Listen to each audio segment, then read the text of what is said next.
Welcome, ladies and gentlemen. Welcome, one and all. You're listening to What on Earth is Happening. I'm your host, Mark PASSIO. My website, www.whatonearthishappening.com. We're simulcasting tonight again on the Intel Hub News Network. You can check them out at www.theintelhubnewsnetwork.com. Today is Tuesday, November 30th, 2010. We have a good show lined up for you, but we're going to do something very different here tonight. Tonight, I'm actually going to give on the air a live presentation. I was scheduled to have a guest on. It didn't quite work out with his schedule. I will be rescheduling with him and bringing him back on in a couple of weeks. It'll be a great topic.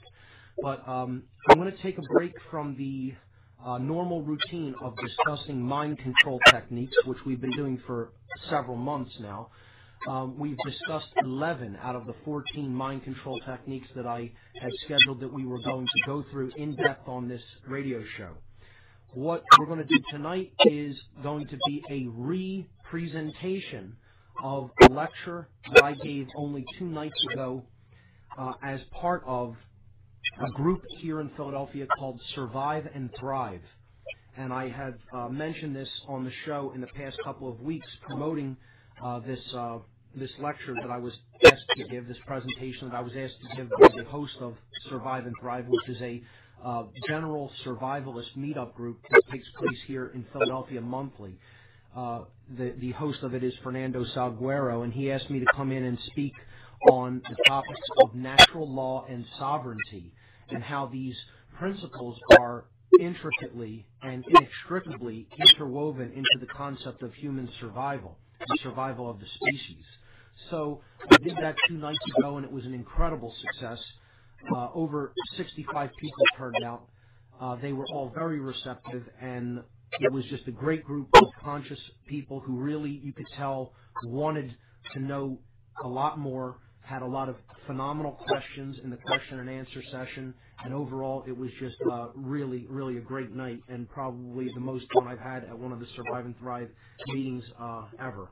So I want to thank Fernando Salguero for hosting it and putting that meet up together. I want to thank Nick Karanji and Jerry Hartman, who also were speakers at this event and did a phenomenal job in their presentation, and just everyone who attended, because it was a great night, and I think people learned a lot, and I think it will inspire people to do more research on their own in these topics. So tonight you're going to hear a re-presentation of the lecture that I gave at Survive and Thrive only 2 nights ago called Natural Law, Sovereignty, and Survival. Before we do that, I want to read a couple of event announcements for events coming up in the Philadelphia area. And then I'll give the call-in numbers, because probably after I give this presentation, it probably won't take up the entire show. At least I don't think it will. I'll take some calls. So, we have a second fundraiser coming up for the Free Your Mind Conference. The Free Your Mind Conference is the big event coming up here in Philadelphia in April 9th and 10th.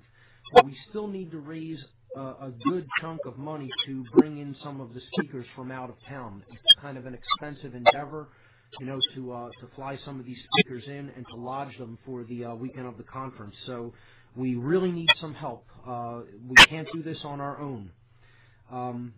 So to those ends, we're having a conference fundraiser. This is the second fundraiser for the Free Your Mind Conference, and this will be happening Saturday, December 11th. That is not this upcoming Saturday, the following Saturday. Saturday, December 11th at 8 o'clock p.m. at Liberty's Pub. Liberty's is in the Northern Liberty section of Philadelphia. That's at 705 North 2nd Street. Okay, that's the corner of 2nd and Fairmount in Philadelphia. There is a minimum $10 donation requested at the door. This is the second fundraiser for the upcoming Free Your Mind Conference. The first was very successful, but we have a long way to go. Come on out to Liberty's on December 11th, where you can engage in conversation with freedom-minded individuals, enjoy some good food, drink, and music, and help support the goals of the Free Your Mind Conference. We will also be doing some raffles as well, like we did last time. so there will be prizes involved as well. Tickets for the Free Your Mind conference will also be on sale at the fundraiser, so you can pick up conference tickets there. There is going to be a change. I have not yet announced this on the website, but there is going to be a change on the ticket pricing for the conference, okay? We are still offering tickets in advance of $20 per day in advance. But at the door, we will be charging $30 at the door. We're doing this to try to encourage people to get their tickets early because that will help us to pay for some of the out-of-town speakers. So tickets in advance for the Free Your Mind conference will now be set at $20 per person per day. But at the door, they will be $30. So get your tickets in advance. Buy them now. If you come out to the fundraiser, you'll have the chance to buy tickets there. They will be on sale at the fundraiser at Liberty's Pub. For more information, visit freeyourmindconference.com, which brings us to the only other event announcement I have for this week, the Free Your Mind conference itself, a conference on consciousness, mind control, and the occult. Free Your Mind is a unique two-day conference scheduled for April 9th and 10th, 2011 in Philadelphia, PA, featuring multiple speakers and diverse educational materials for the purpose of raising public awareness of the critically important topics of mass mind control techniques, the covert and subversive influences upon our consciousness and behavior, trauma-based and ritualized abuse, and the practical mental and emotional healing methodologies available for those affected by these devices. The date, Saturday, April 9th and Sunday, April 10th, 2011. The time, 10 a.m. to 8 p.m. both days, 10 a.m. to 8 p.m. Doors will open at 9 a.m. both days. The location is Ruba Hall, R-U-B-A, Ruba Hall. That's at 414 Green Street, 414 Green Street in Philadelphia. Again, admission price is $20 per day per person in advance. But if you buy tickets at the door, ticket prices are $30 per person per day. To confirm the speakers so far for the conference, Aaron McCollum, Alfred Weber, Andrew Basiago, Bob Tuskin, Farah Yurdozu, John Irvin, John Nicholson, Larkin Rose, Laura Magdalene Eisenhower, Mark Matika, Mark Passio, Mel Fabregas, Michael Kelly, and Suzanne Taylor. For more information on this great conference coming up in Philadelphia in April of 2011, please visit www.freeyourmindconference.com. So that's all of the event announcements that I have for today. And as promised, I'm just going to jump right into the presentation on natural law. Now, what I'm doing this for is, one, to put a little bit of a break in the traditional outline that I set for the program. We've been covering the topic of the techniques of mind control for many, many weeks. We have gone over 11 of them, and I'll just briefly recount what those 11 methods of manipulation have been. We have looked at obfuscation, which is basically to put someone into a state of general confusion or bewilderment by disassociation of two completely different concepts or ideas.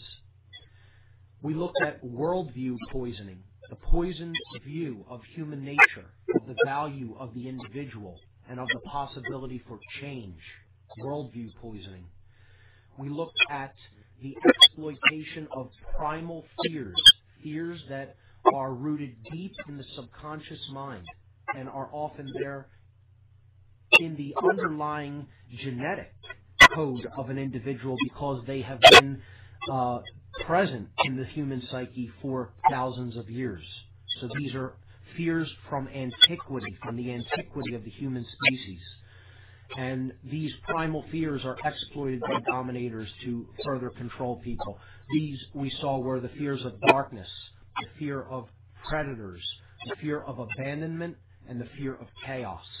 We also looked at technique number 4, which was the divide and conquer strategy. Okay, and this is the exploitation of our perceived differences between one another, the divide and conquer strategy, race, religion, sex, nationality, politics, age,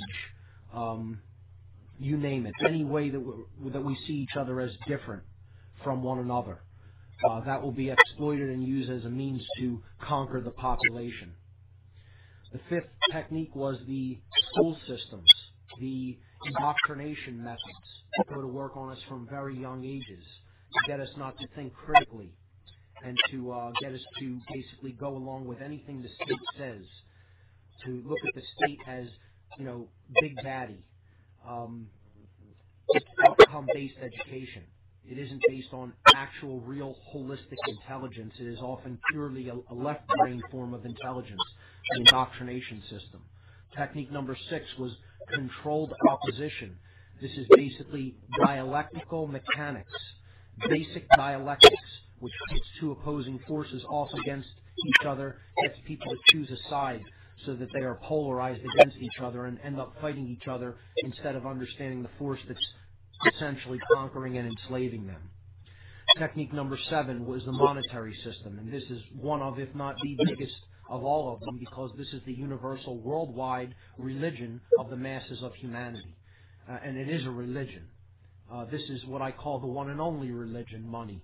It's a proxy for the true intelligence, the true care, the true will, etc. And it's completely fake. We saw how it's based on nothing except belief in it. And it is one of the most powerful techniques that the dominators have at their disposal, the monetary system. We looked in depth at that. We also took a look at the control of the mass media. That was method of manipulation number 8. The mass media is basically working for a few major corporations, and they're essentially yellow journalist propagandists, not reporting anything that resembles truth, although every once in a while they'll throw a little bit of truth in there with a lie to get you to take the poison pill. But essentially, these are institutionalized corporations that are run by the same dominators that run the banking system and the military and the intelligence agencies, etc. You don't have a free press in this country. You have a controlled media. So that was technique number 8. Technique number 9 was food and medicine. We spent many weeks on this because there's a incredible attack that is taking place on the physical body, because that is the gateway to the mind. If you weaken the body, you have access to the mind. And what is in our food is disgraceful. The poisons that are in what is passed off as food. And the pharmaceutical industry, they're peddling poison in the form of medicine. So we looked at that over many weeks. Great resources up on the website on that. You can go to What on Earth is Happening and click the podcast tab and always get access to past shows. And there's a lot of great information posted there as well in the form of pictures, related images that go along with these shows, and also documents and videos to go along with them to help people to study further on their own some of the topics that we cover. Over the last couple of weeks, we looked at the illusion of time. That was technique number 10. And we saw that time is an illusion. It is not really rooted in anything that is truly real. It is getting us to focus our attention on the past, which is completely gone and cannot be changed. We can't do anything about it, so spending energy on that is fruitless. And to have us to basically dwell in a state of anxiety over what may happen in the future, which is also almost equally as pointless because the future is not here, it has not arrived yet. The power lies in the present moment and in present moment awareness. So we looked at that over the last couple of weeks. We also looked at time as a spiritual currency. We say how we spend our time. And indeed, it is a form of currency because we get something in return for the quality of our time, what we used our time to pay attention to. So that was technique number 10. Last week we talked about the 11th technique, which is the factors of denial, hassle, and ridicule. And these are the ways that humanity basically polices themselves. They deny the events that are really taking place, even though they can essentially see it with their own eyes. They decide to stay in what is called the hassle-free zone, not to deal with any of the inconveniences and discomforts that may result from standing up and speaking the truth. and the ridicule factor, being afraid of what other people may think of them for coming forward and speaking the truth. So those were the 11 techniques that we've covered so far. In future weeks, we are going to be getting into religion, which is technique number 12, as a form of binding and mind control. We will be looking at subversive symbolism, the subversive usage of symbolism, which is a language in and of itself. We'll be covering these in depth. These will probably take up more weeks than the monetary system or food did. Okay, so these are the big guns that are coming up, the main techniques that are used to really, really get into the human psyche and keep it under deep levels of control. Finally, the 14th method is what I call chaos sorcery, and that is basically mass rituals or false flag events that take place in public in the light of day and are essentially there to inject pure fear into the human mind so that we will be softened up to willingly give up our sovereignty and our freedom, such that the dominators of the world can come in with even more subversive solutions to the problems that they themselves have created, and bring the lockdown further on humanity. Really close the entire society even further than it already has been. So that will be coming up over the next several weeks. Those techniques will be covered in depth, and in the coverage of those techniques, as I've said on the past on this show, we will be looking at different occult ideologies and different occult philosophies that are embedded in a lot of these techniques for mind control. So the next 3 techniques will really open up a initiation of sorts into different schools of occult thinking. So stay tuned for that coming up over the next few weeks on this show. What I want to let people know before I jump in with the presentation for this evening is that if you go to my website and you click on the radio page, if you're not already there, you will see that there is a link posted for tonight's show on the radio page. Okay, it's on the left-hand side. You click where it says "Listen Live," and then it'll take you to the page where the player is at, and there will be a link there that says "For tonight's show, the Natural Law, Sovereignty, and Survival presentation." That is a PDF document. I compressed it as well as I was able to. I could have probably shrunk the images down in size, but I decided to leave them at their full size. I didn't put every single build of every slide in. I put the things that were really important in, and I compressed it as well as I could and turned it into a PDF document. So essentially what you can do is download that document and follow along with me and see the actual slides that I used in this presentation a couple of nights ago as I go through the concepts and ideas in the presentation. So before we jump in with this, let me give the call-in numbers just so people have them.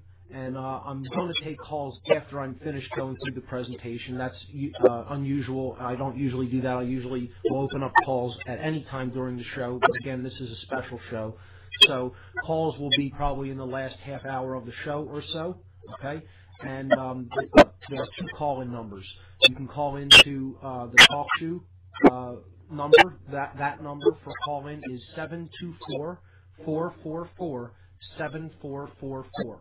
Once again, the talk show call-in, 724-444-7444. The call ID number is 83515.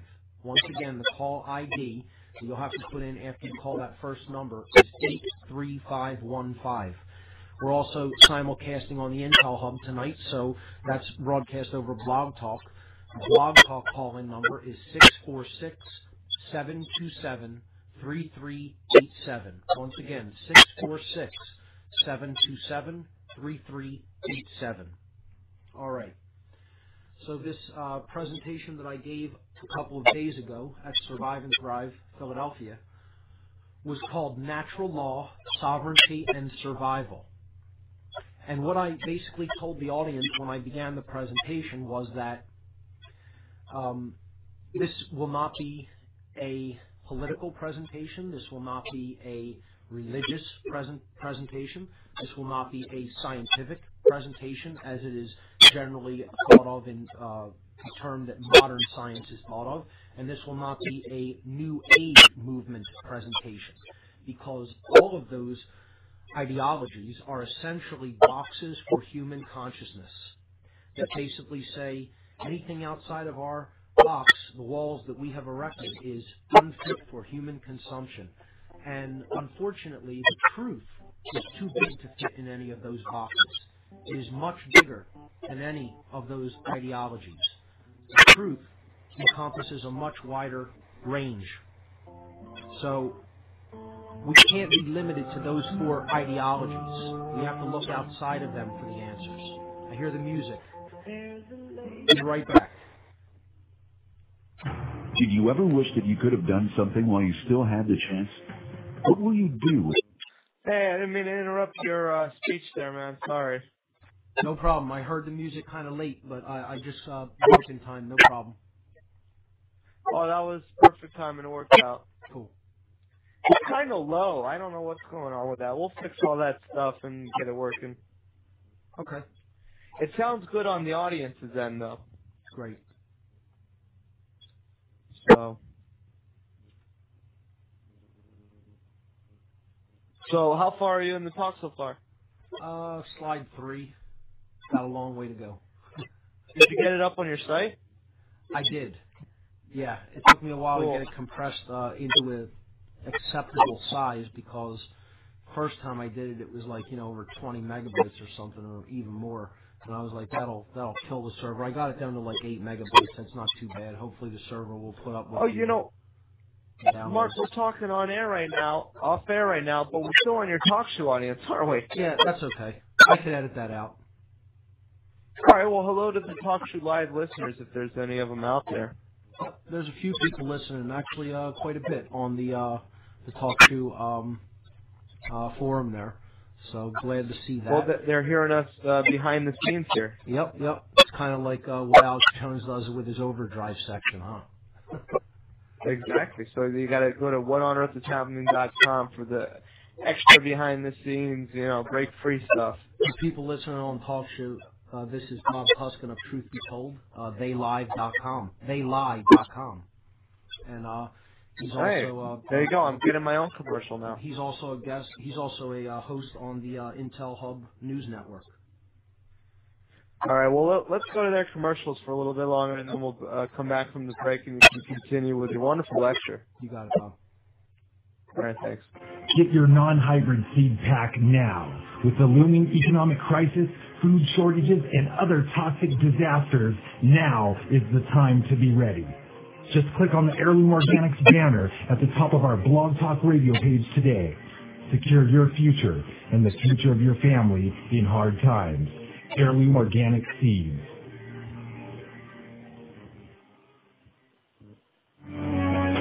Hi, this is Bob Huskin. Tune into my show, Truth Be Told Radio, Monday through Friday at 7 p.m. Eastern Time. You are listening to the Intel Hub News Network, crushing the New World Order piece by piece.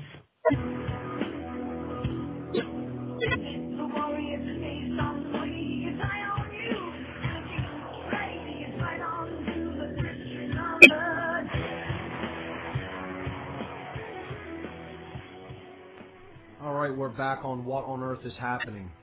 I was talking about that the truth is too big to fit inside the boxes that are erected by certain institutions like politics, religion, science, and the New Age movement. It's much bigger than that. And we have to look outside of the box if we want to find real truth. So what I basically had established in my What on Earth is Happening series of lectures, as I told the audience there the other night, is that what's really taking place on the earth is that a small cabal of people who don't have the general interests of the public at mind are really controlling this world, and through manipulation and techniques that basically subvert the human consciousness, they are getting us to hand over our sovereignty and our natural law rights. And in doing that, all the power and influence of this world is flowing right to them. And people don't understand how this works because they don't really know enough about themselves. Ultimately, all knowledge that is really a solution to this problem is self-knowledge. And we'll talk about that a little bit as the presentation unfolds. Essentially, what their main aims are is to put the human population into a trance-like state that resembles sleep and resembles hypnosis, and basically bring in a completely closed society or a police state. And they're very close to achieving this objective. I believe they've partially have achieved it and brought in a soft police state, which is what we really have now. And they want to make it a hard police state and really lock down the entire world. They want this to be a globalized, centralized dictatorship. So I'm on slide number 6 for those of you who are following along in the PDF document that I uploaded to my site. Hopefully my server, I just went to a new server, and hopefully it is handling the load of people downloading the presentation for those who did go up there and try to retrieve it. So slide number 6 shows basically the Earth with a cage around it, locked down with a master lock. And that's basically the kind of world that these dominators want to achieve, that they want to bring into manifestation. What I told the audience the other night, and what I'll say again here tonight, is that the presentation I'm about to give is the master key to that lock. This is the key to the understanding that is herein contained is actually the key to unlock that gate and to free this world. If only we essentially come to that knowledge of our own accord and our own free will. And what I basically told the audience is that I can never get you to, I can't forcibly make you understand this. You have to receive it. But I wanted to establish that this isn't my belief system. This is stuff that is inherently existing in the universe, and we'll talk about that as we go forward. Actually, we'll talk about it right now because the next section, the first section, I gave this presentation in 13 sections, which is kind of a symbolic number. So section number 1 was definitions to establish basic foundations for the language as we go forward in the presentation. So what is natural law? You know, we have to establish what the word natural means and what the word law means in the context that we're of the ideas that we're talking about. So I defined natural as inherent, and that means having a basis in nature, reality, and truth. Okay? Its basis is in nature, in the natural world. It is not made or caused by humankind. Non-man-made, in other words. Man didn't make this up. It is self-existing. Okay? And law is defined as an existing condition which is binding and immutable. Binding means that it has an effect on you, whether you accept it, know about it, believe in it, doesn't matter. You are bound by it. There are conditions in the world. Laws are conditions that are existing in the world that you are bound by when we're talking about natural laws. Okay? And they are immutable. They cannot be changed simply by wishing them away or not wanting them to be there. They are. Period. Okay? So that's natural law then is existing conditions which are binding and immutable and have a basis in nature, reality, and truth that are not caused by humankind. That's what natural law is. The historical significance of natural law I briefly touched on, and this was touched on by the host, Fernando, earlier actually. So he read a bit from the Declaration of Independence, and this was also in my lecture. So the historical significance of natural law was section number 2. If you're following along, we're now on slide 10, and moving to slide 11, I talked about natural law in the foundations of America in particular. Could have mentioned it in other societies, but since this is where we live, I wanted to help people to get an appreciation that the founders of this country had a deep knowledge of natural law. They didn't always adhere to it as well as they should have or could have, but they did possess an understanding of it that they attempted to enshrine in the founding documents of this country. So I'll read a little bit from the Declaration of Independence to show how they incorporated the concept of natural law into it.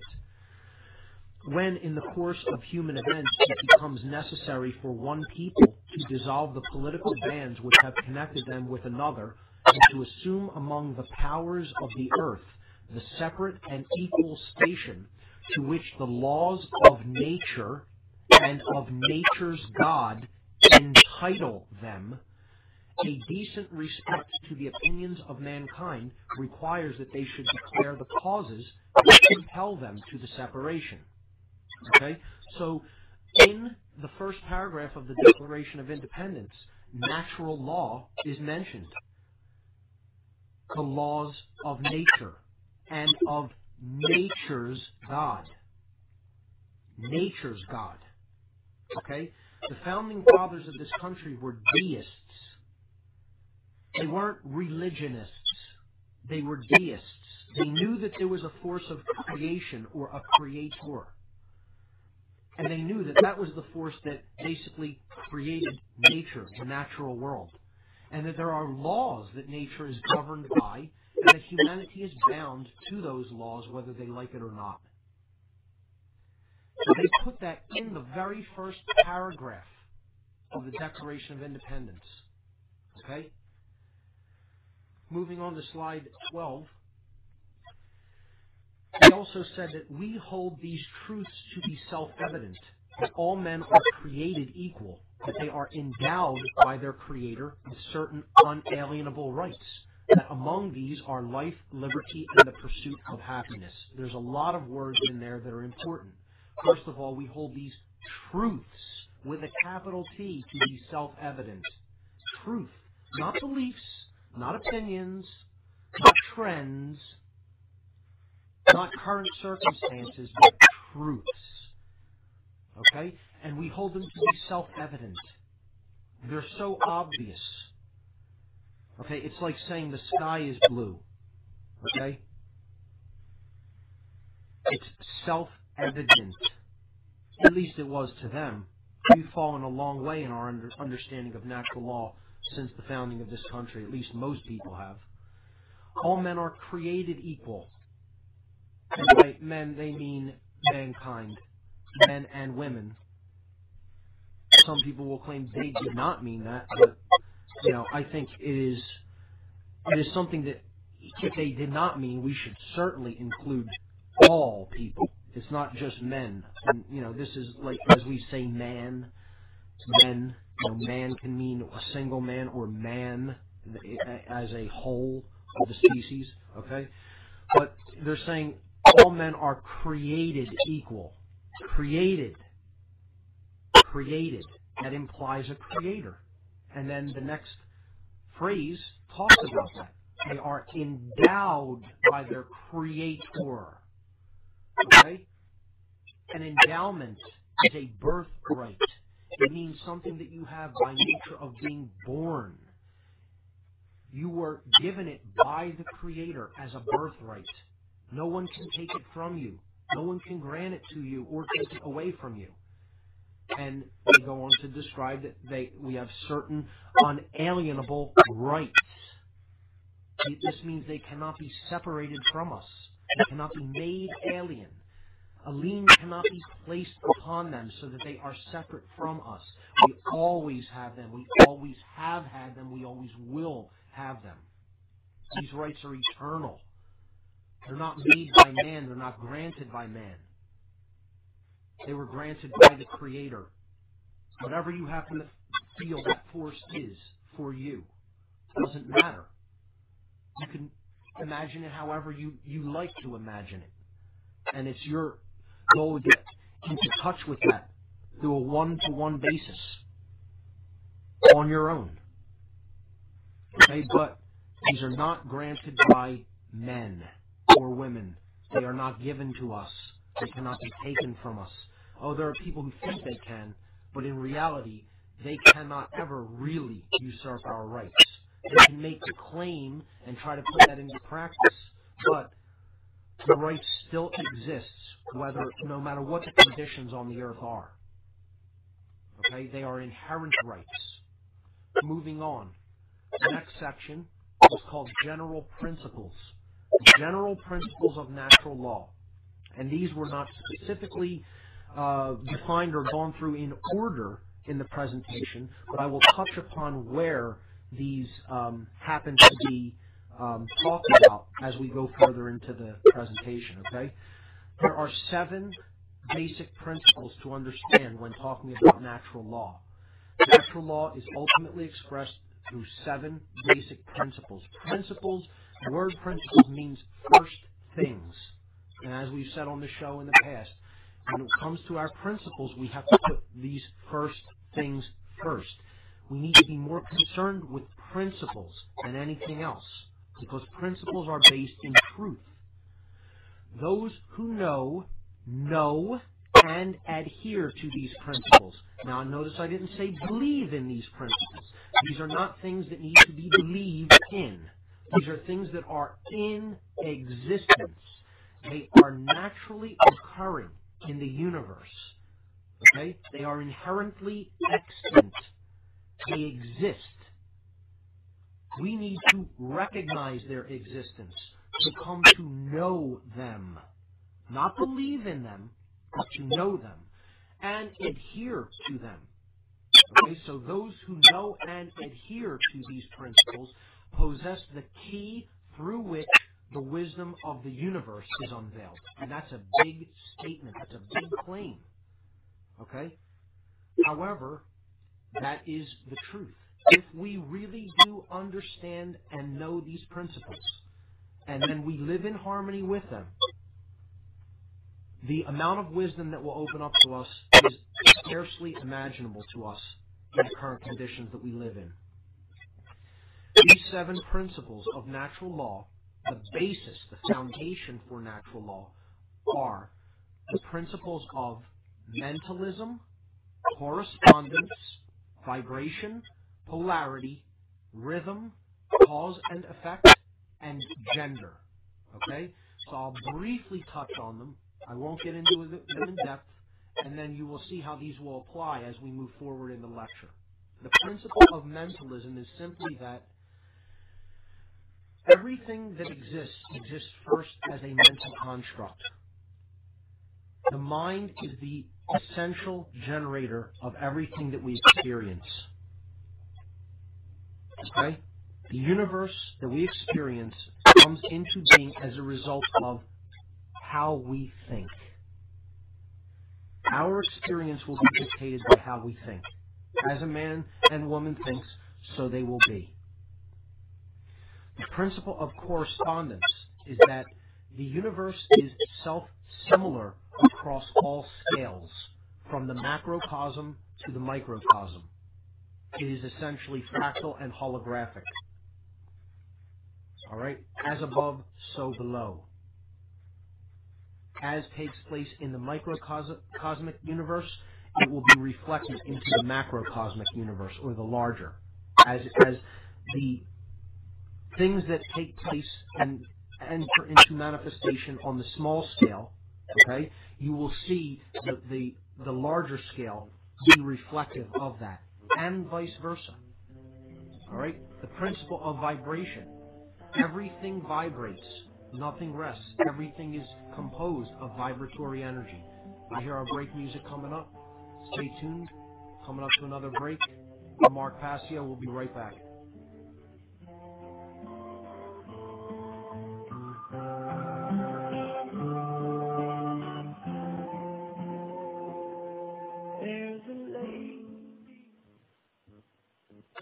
Did you ever wish that you could have done something while you still had the chance? What will you do if your income ends tomorrow? Or if you lose your home, as many already have? Do you have enough money to survive through an economic depression? If you don't want to gamble with your future, then FreeToProsper.com can help you quickly end your debt problems, protect your property and possessions, and develop a personal strategy to get you through the hard times. Most importantly, you get to keep your money and not pay another cent to creditors. Our program is often superior to bankruptcy, consolidation, or settlement. Visit freetoprosper.com to find out more. This is your real chance to act ahead, so don't delay. Your future may depend on it. Call 718-615-0123 to learn more. That's 718-615-0123. Or visit freetoprosper.com today.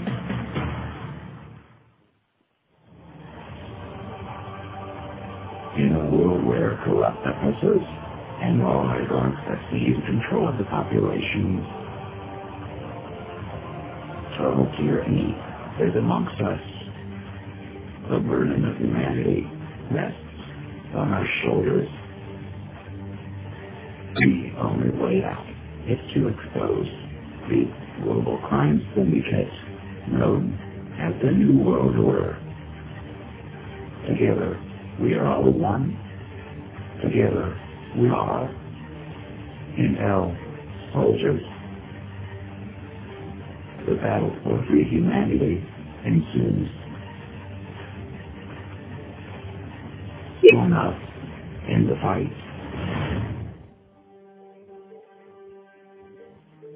TheIntelHub.com.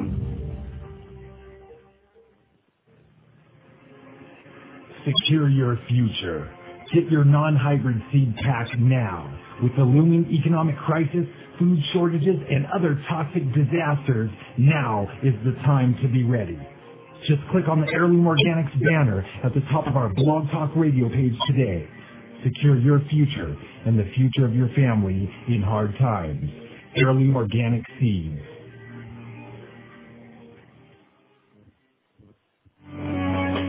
Hi, this is Bob Tustin. Tune into my show, Truth Be Told Radio, Monday through Friday at 7 p.m. Eastern Time. You are listening to the Intel Hub News Network, crushing the New World Order piece by piece.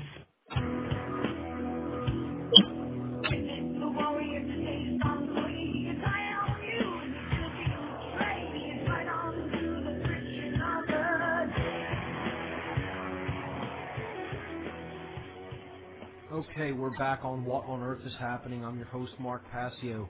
The website is whatonearthishappening.com. The network is the IntelHubNewsNetwork.com. So, we were talking about the general principles of natural law.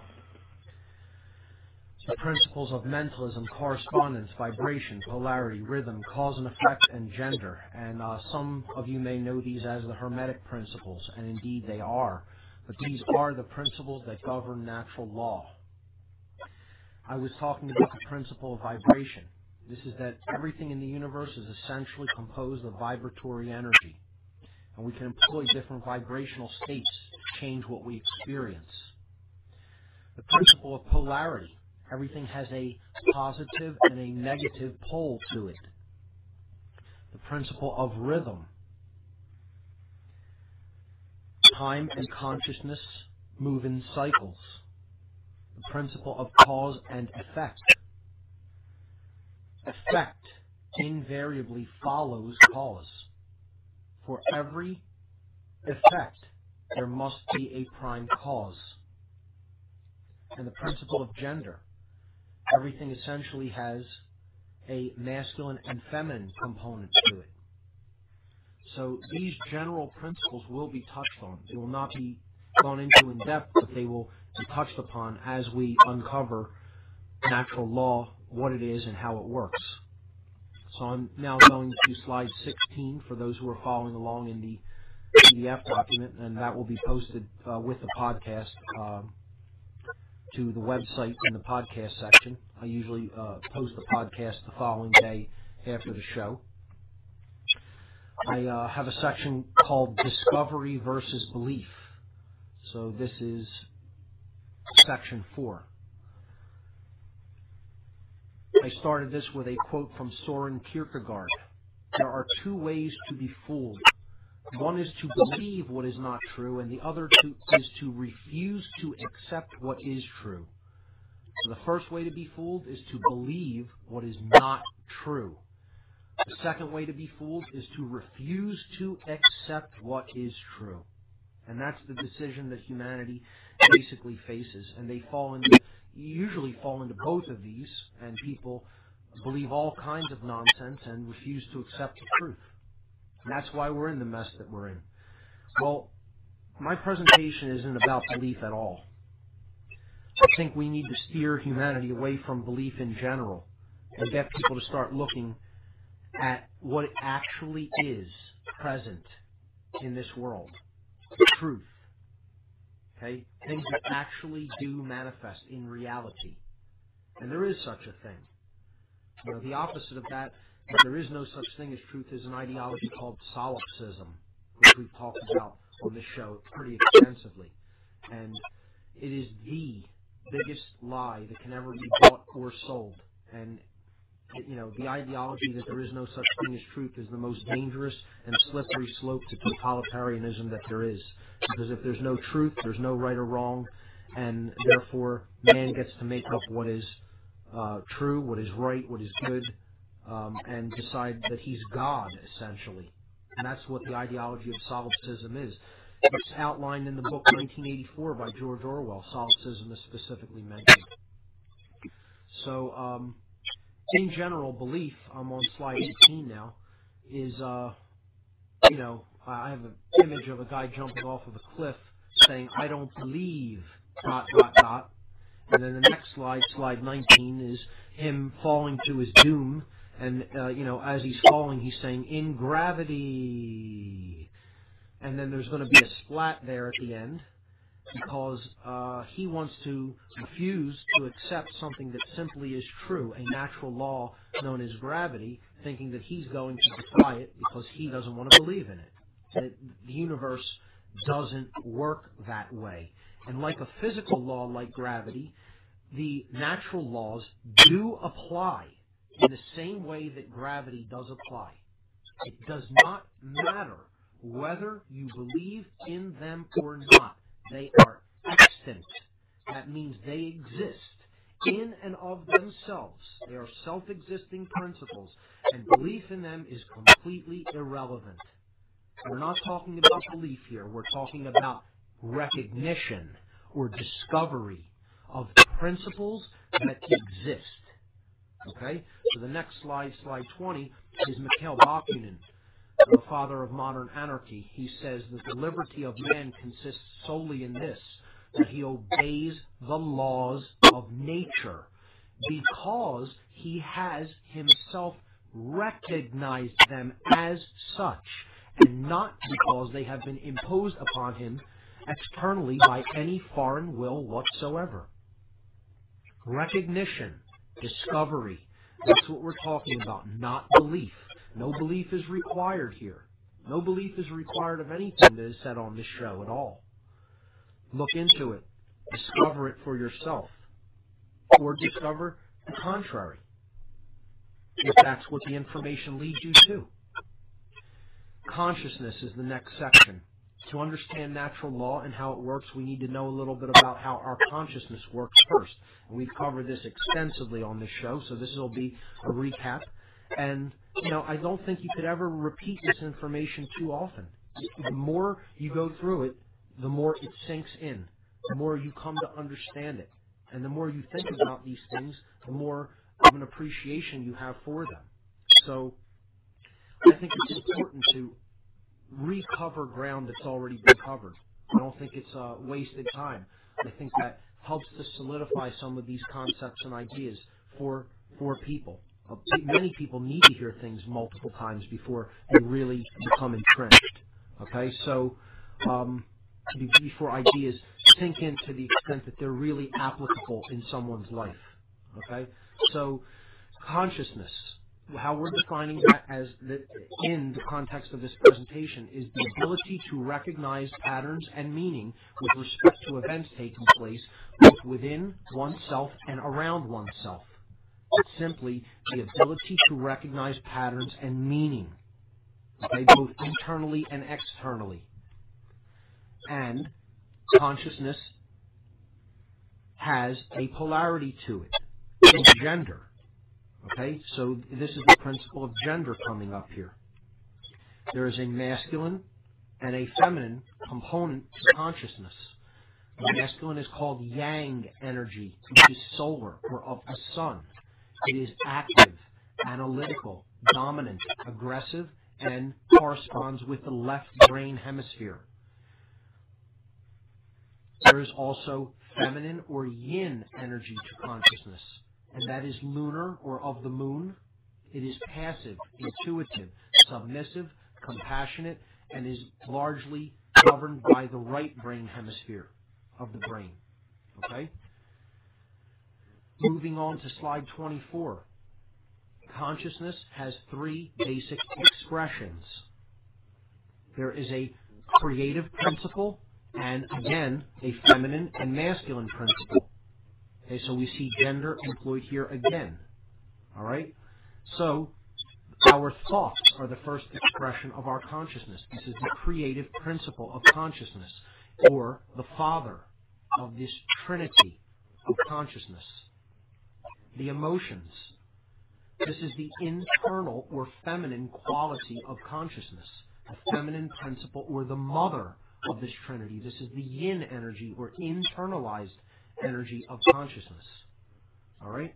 The external component of consciousness, or the manifestations of our consciousness, is our actions. And this is a male principle. We act with, force. We act with what we do with our body. So that's an outward or external manifestation of consciousness. So that's considered masculine or yang-based energy. Okay?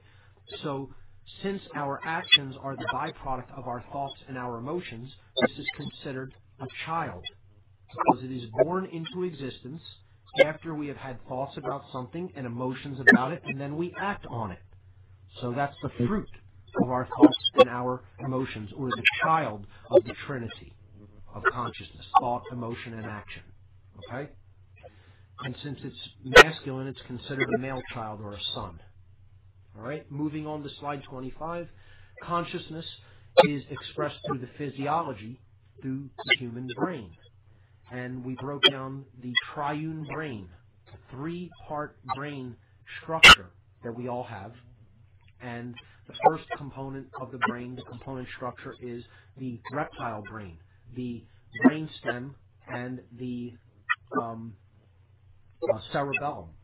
So this is the component, this is the structure within the human brain, the complex within the brain called the R complex, that essentially governs our motor skills, provides our movement coordination, our respiration, and governs instinct and survival in the physical sense. It's important to have that, the fight or flight response, because that's there for when we are in any kind of physical danger. That part of the brain kicks in and helps us to survive the situation as the need may be.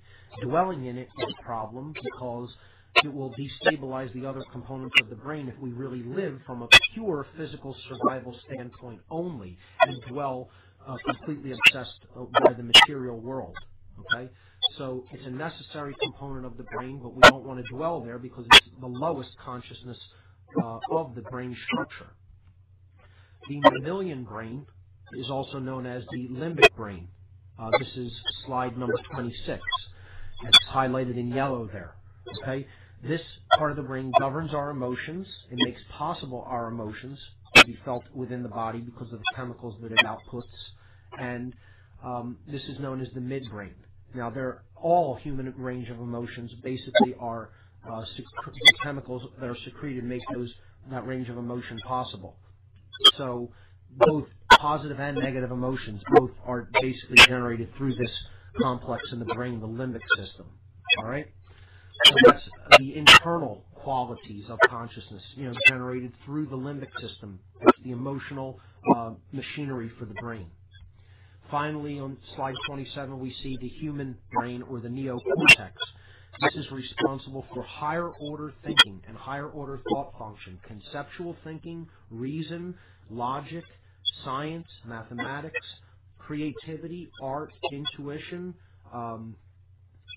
morals, okay, language, everything that basically makes us a human being. Hence, it is called the human brain. This is the most complex and developed part of the brain. It is the newest evolutionarily, therefore it is called the new cortex, neocortex. Okay?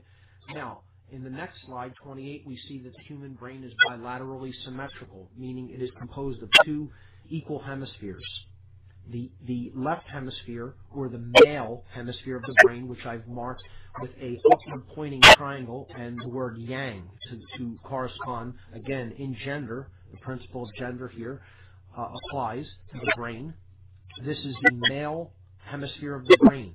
The functions that it makes possible are analytical thinking, logical thinking, precise thinking, repetitive, organized, detail-oriented, scientific, detached, literal, and sequential. All of these types of thought functions are made possible by the left or male brain.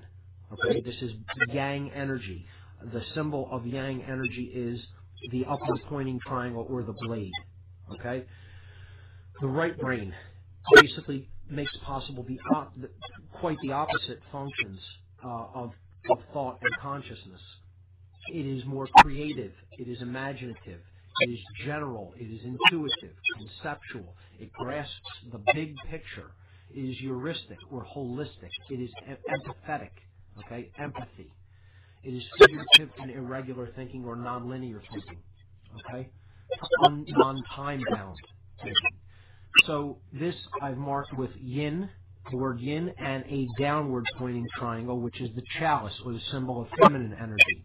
The goal of working to elevate our awareness will be the balancing of these two hemispheres of the brain, and I've symbolically shown that by the coming together of the yang and yin energies, or the left and right brain, or the masculine and feminine components of the brain, to bring them both together, and that is a well-known symbol known as the seal of Solomon, the sun and the moon. Again, the left brain is the solar brain, the right brain is the lunar brain or moon. Okay, the sun and the moon coming together, the chalice and the blade coming together. Okay, and some people know this as the Star of David, but it is much older than that. This is called the seal of Solomon.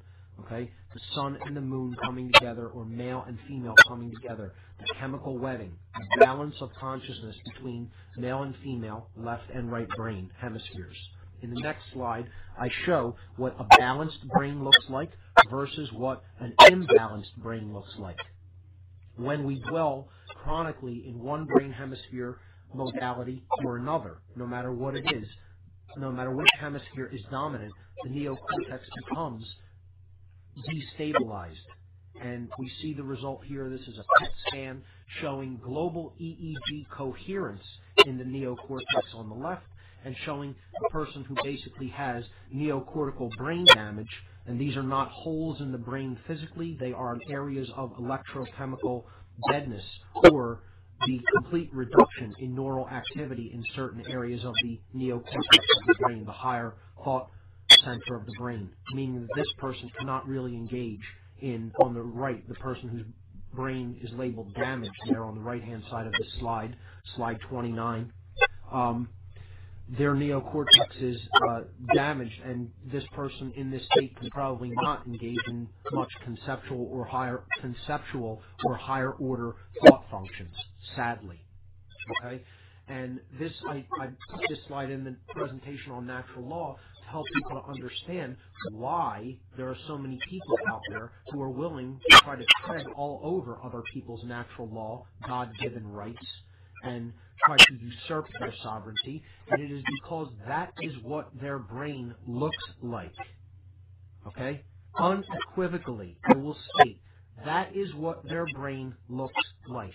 These are physically ill people, physically damaged people. They are sick, not figuratively, literally. Literally, they have brain damage. Okay? I'm emphasizing that really strongly, as I did when I covered this on earlier shows.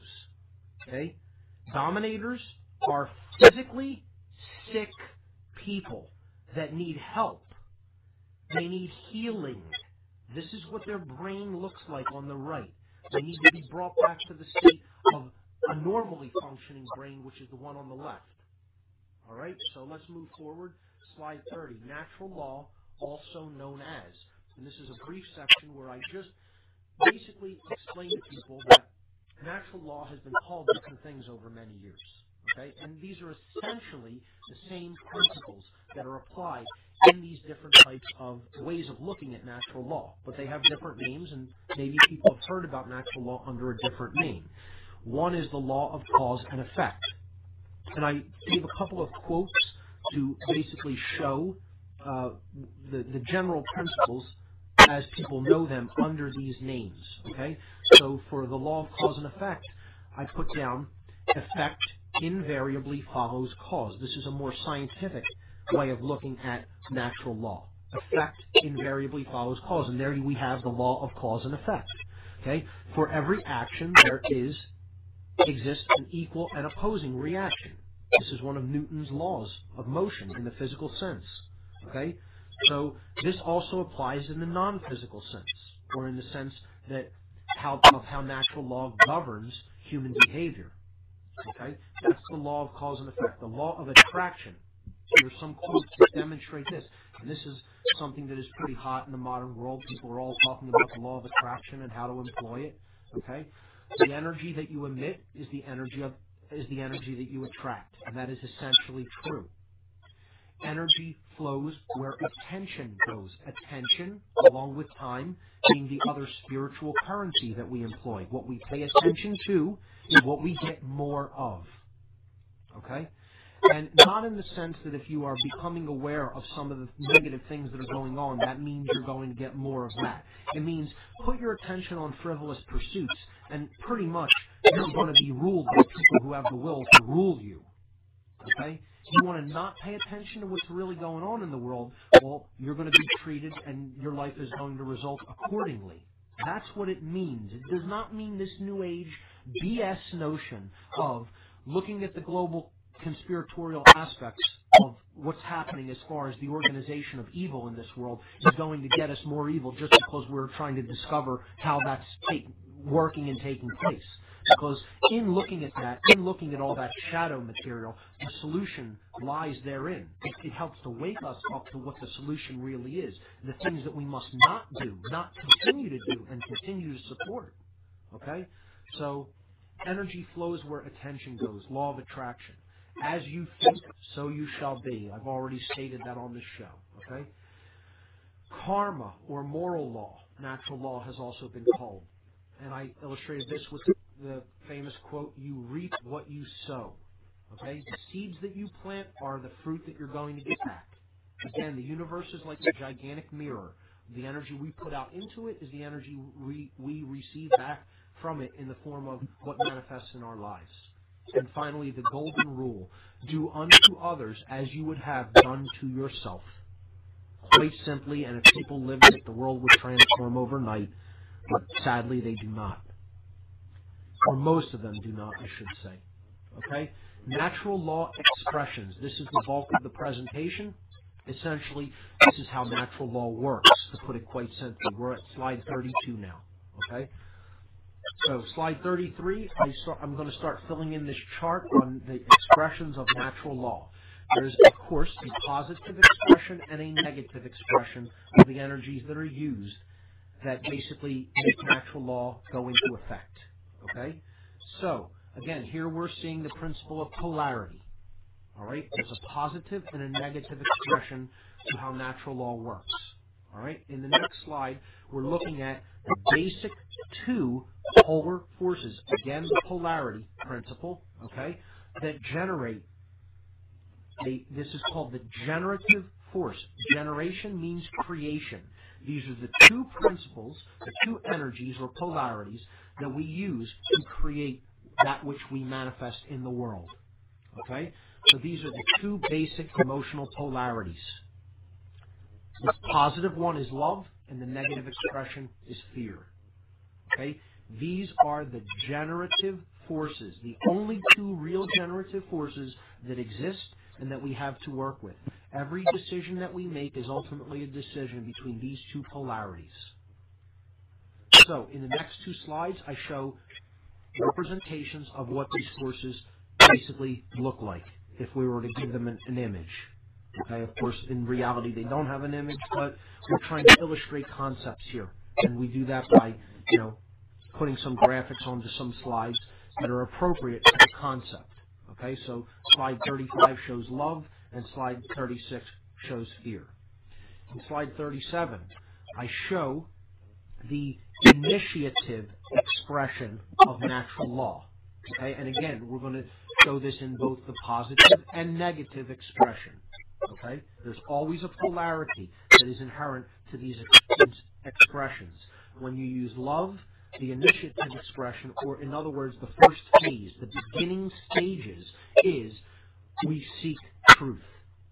Okay, we are not in fear, so we want to know.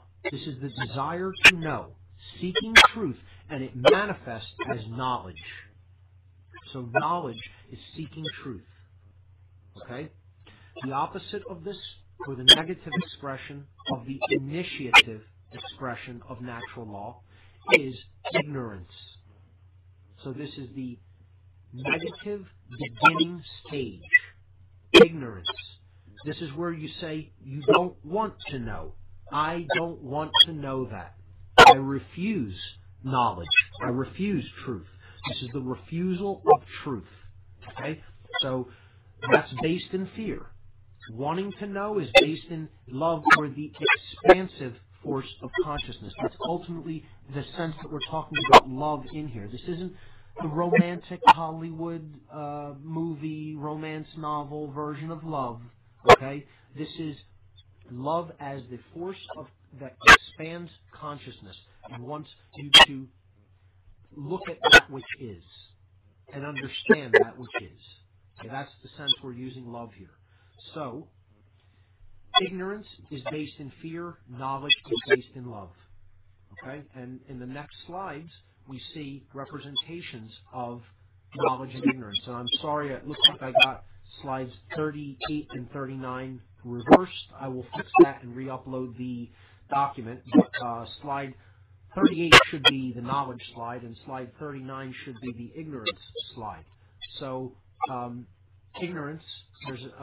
knowledge, there's a picture of it there on slide 39, and this is, kind of what it looks like, an enlightened being, shown in an energy sense, higher awareness expressed, the opening of the third eye and all the chakras, okay? In slide 30, what should be slide 39, it's slide 38 currently, we see a depiction of ignorance. Two people, eating horrible foods, watching a television that's telling them everything is okay. This I believe, is art by David Dees, who's a phenomenal artist, and illustrates these concepts so brilliantly. It's a kind of a funny image, and it would be probably funnier if it weren't so true and so sad. But that's what ignorance looks like. And ignorance is the biggest wall or barrier to the understanding of natural law. So I put an image up of a wall there because we need to break down those levels of ignorance, and that's what this show is all about. Getting down to the causal factors by looking at it and removing our ignorance.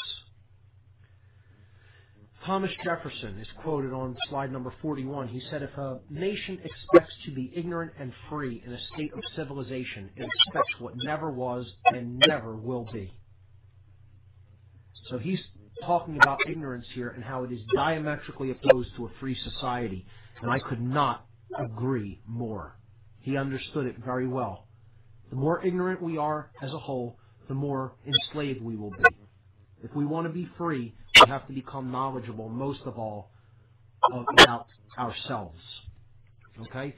Ian Goddard on slide 42 says the same thing, only a little bit more harshly. He says, a society whose citizens refuse to see and investigate the facts is a society that chooses and deserves the police-state dictatorship it is going to get. Societies who want to stay ignorant and keep their eyes closed about what is going on in their society will eventually end up enslaved. And that's just how it works. And I concur with this statement as well, harsh as though it may be. People who want their ignorance deserve the dictatorship they're going to get. It is richly earned by them. They have chosen it of their own free will. Okay, the next slide. The internal expression of natural law, in the positive sense, is sovereignty. It is the understanding of our sovereignty. It would more accurately be put. Sovereignty is internal monarchy. Okay, most people may have not heard of it put that way, but again, there are only two states of rulership. There is monarchy and anarchy. And as I've said, I'm a proponent of both of them. I believe in monarchy and anarchy. Now that's really odd of a statement to make, but you'll understand what I mean in a moment. Okay? Sovereignty means you are an internal monarch. Okay? Now, the opposite of sovereignty is confusion. That is the negative expression, inwardly, okay, of consciousness, of natural law principles. Okay? This is when there is internal anarchy. So that means in sovereignty, there is self-control. There is rulership of the self and one's own thoughts, emotions, and actions. In confusion, there is internal anarchy. There is no rule of self. Okay? There is complete confusion within taking place. And there's opposition consciousness, duality consciousness. As you think, so you feel, and so you act, are not united. Your actions betray your thoughts and emotions. Okay? And we can look at sovereignty in the next slide, slide 44, showing an image of it. In slide 45, I show the word sovereign comes from the Latin language super, which means above, and regnum, which means rule or control. A sovereign is essentially a king or a queen, one who is above rule or control, one who is not subject to any other person or being. Okay? That's a sovereign. Ultimately, what a sovereign really is, in a wider sense, is a ruler of the kingdom of the self. The sovereign rules one kingdom only, the self. Population one. Okay? A sovereign is truly one whose thoughts, emotions, and actions exist in unison or non-duality. Particularly one who has recognized their sovereignty. They come into that state of non-duality. All right?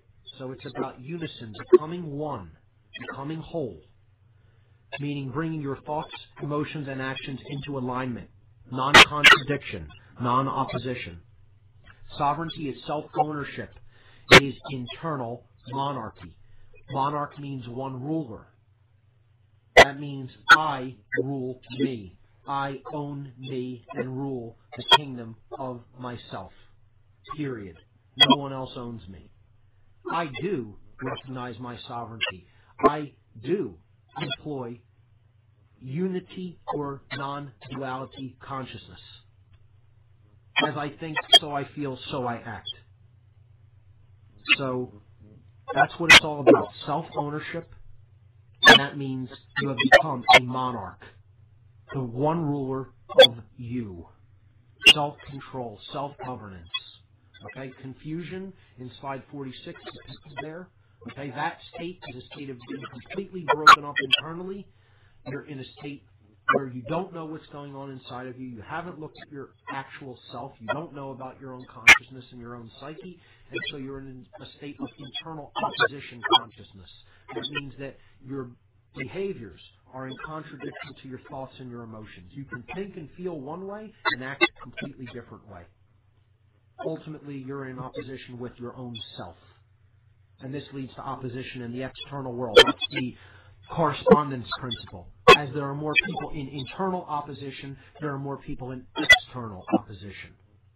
Okay? The internal is reflected on the external. The microcosm is reflected in the macrocosm. Okay? When you're in that state, you're wide open to the next slide, slide 48, which shows an image of a puppet master holding a puppet on strings. and that's the state of manipulation, or mind control, as we've been talking about for so many weeks here. Okay? So when you're in the state of internal confusion or internal anarchy, okay, not ruling your own house, not ruling your own kingdom, then you're in opposition consciousness within, and you can be manipulated from without. Very simply. The next slide, 49, shows the external expressions of natural law. This is when we employ either the positive expression of love or the negative expression of fear, what we get outwardly in society. Okay? And if we employ the positive expression of love, we will get external freedom. True freedom is the positive external expression of natural law. And this is what I have labeled here external anarchy. External anarchy, meaning no one is ruling anyone else externally. There are no masters and no slaves. Everyone is created equal and expresses their consciousness by living equally amongst each other in harmony. Okay? Nobody thinks they own anybody else as they do today. People thinking they're God and own other people. That's ultimately what the governments and police forces and military of the world are. They're people who think they're God, as we've said many times on this show. People who think that they control the actions of other people who aren't really breaking any natural laws or violating the natural law rights of others. In fact, that's what the governments, police forces, and militaries of this world do every single day, is violate natural laws we'll get to. Okay? So true freedom, as is shown in slide 50, is external anarchy, the falling away of the chains that have for so long bound this planet. True freedom, no external rulership of others. And in slide 51, we see the opposite condition. That's when fear has gone haywire. People remain in a state of ignorance and refuse truth. They're in a state of internal confusion, which leads, or internal anarchy, which leads to a state of wanting to exercise external control over anyone and everyone until it becomes completely coalesced into fewer and fewer hands, concentrated power into fewer and fewer hands, okay, centralization of power, and that becomes an external monarchy, okay, or one world government, which is what we're spiraling toward in the modern world.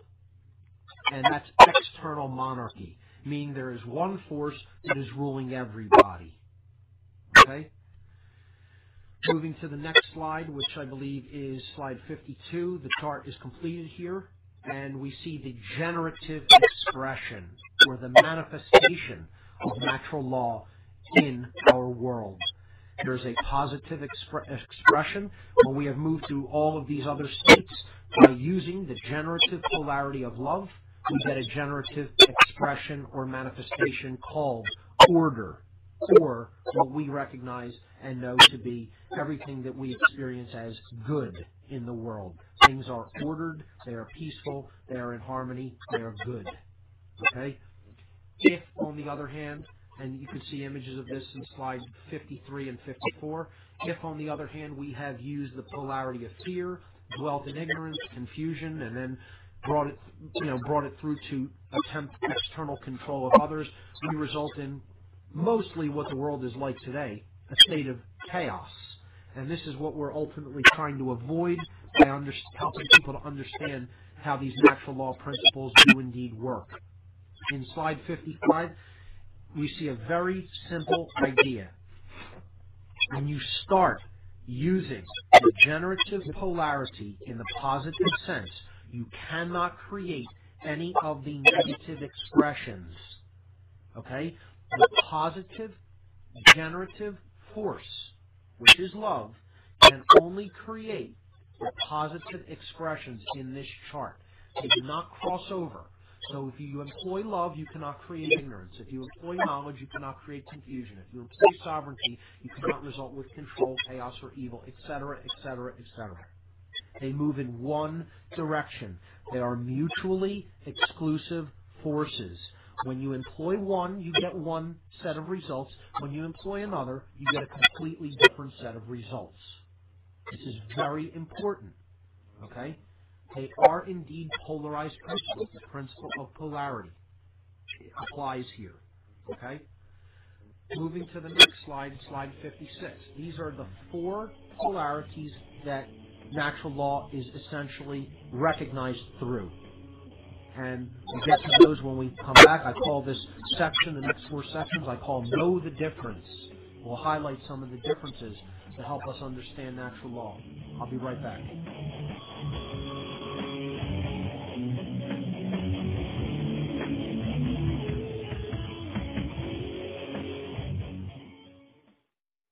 Okay, Mark, how's it going, man?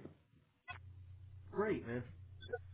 Moving along smoothly. We're behind the scenes again on TalkShoe, aren't we? Yes, we are. That's fine, though. Okay, well, I figured I'd come here behind the scenes to let you know at the Blog Talk switchboard, in which people can call up at 646-727-3387 and the 1877 number. That's 1877-598-8549. We have a caller already who wants to share something with you, and I told him you'll be taking calls after you're done with the presentation. And how many more slides? I'm going to try to motor through these last few sections. There's not too much left, but there's a bit. I'll probably be able to get to those calls by about quarter of, and the last 15 minutes, hopefully, we can take some callers. All right, I'll let them know. Yeah. All right, well, we'll go back to commercials for now, and again, folks, this is behind the scenes of what on earth is happening right now. All right, Mark. You got it. Full of the population. Total tyranny is amongst us. The burden of humanity rests on our shoulders. The only way out is to expose the global crime syndicate known as the New World Order. Together, we are all one. Together, we are Intel soldiers. The battle for free humanity ensues. Join us in the fight. TheIntelHub.com. Secure your future. Get your non-hybrid seed pack now. With the looming economic crisis, food shortages, and other toxic disasters, now is the time to be ready. Just click on the Heirloom Organics banner at the top of our Blog Talk Radio page today. Secure your future and the future of your family in hard times. Heirloom Organic Seeds.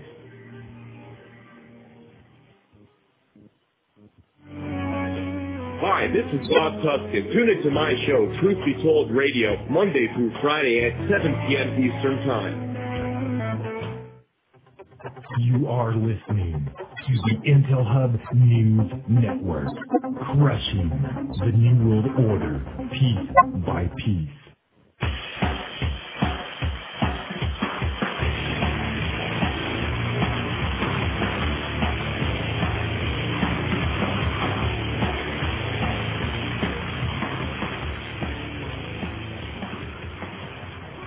Okay, we're back here on What on Earth is Happening. I'm going to jump right back into the presentation on natural law because we don't have too much time.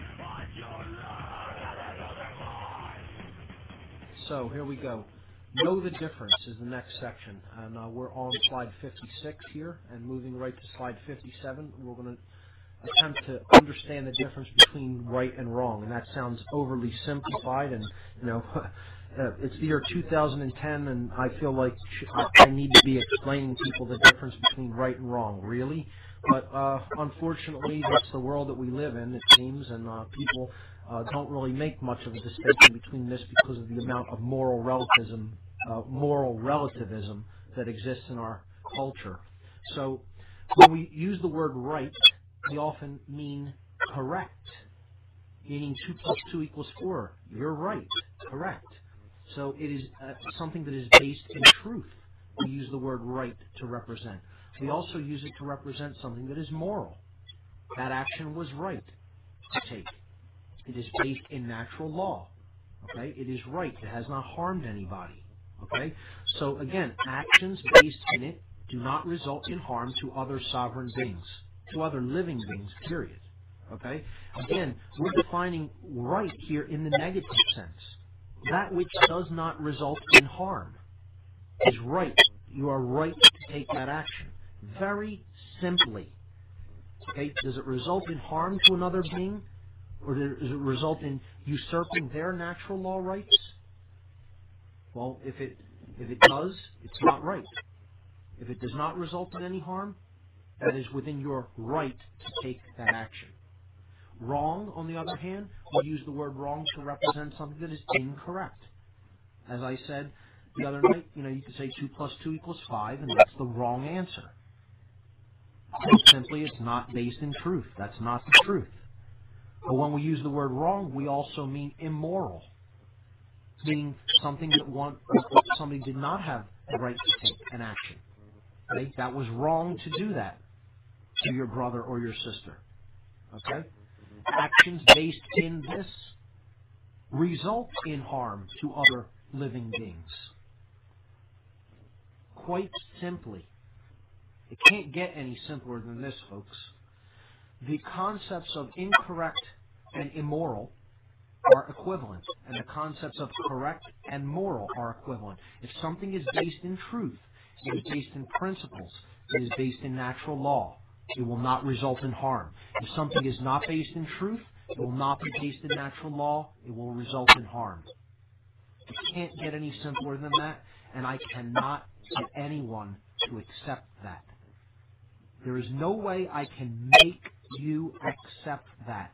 All I can tell you is that is the truth, and that is how natural law works. This is one of the fundamental principles and polarities to understand when it comes to natural law. I can only put it out there. You can accept or reject it. Slide 58, conscience, is what the understanding of natural law is ultimately attempting to create within us, to develop true conscience. Conscience is a word that comes from Latin. It means to know together. Con means together in Latin. A prefix in Latin means together. And scio, sciere, means to know or to understand. Conscience is to know together, to come to a place of knowledge together. Common sense is what conscience ultimately is. And sadly, we have lost our common sense in the modern world. And most people do not know the difference between right or wrong anymore. As sad as that sounds, that's the case. Okay? So the next slide is called Know Your Rights. And I list 3 basic principles here that are easy to keep in mind. It is best to understand your rights in the apophatic sense. Apophatic. A-P-O-P-H-A-T-I-C. What this means is in the negative, being defined in the negative. Okay, and this sounds bad, but it's actually quite good, and it is a good way to understand what your rights are and what they are not. We need to come to know which actions are not our rights because they cause harm. And we have way too many rights to list them all. There's so many actions that you can do and take that don't result in harm to other living beings that you couldn't possibly list them all. But you can define what you do not have the right to take. Okay? Everything else that remains are your rights. If it causes harm, they're not your rights. So define your rights in the apophatic sense as opposed to the affirmative sense. Okay? Natural law holds true regardless of the human population. I hear that one of the biggest arguments people come up with is, well, if there were only a few people in the world, and it was a real small society or town or village, well, you could act like that, but the Earth has 7 billion people on it. Ladies and gentlemen, natural law does not care how many people are living on a planet. It exists. It is immutable. It is unchanging.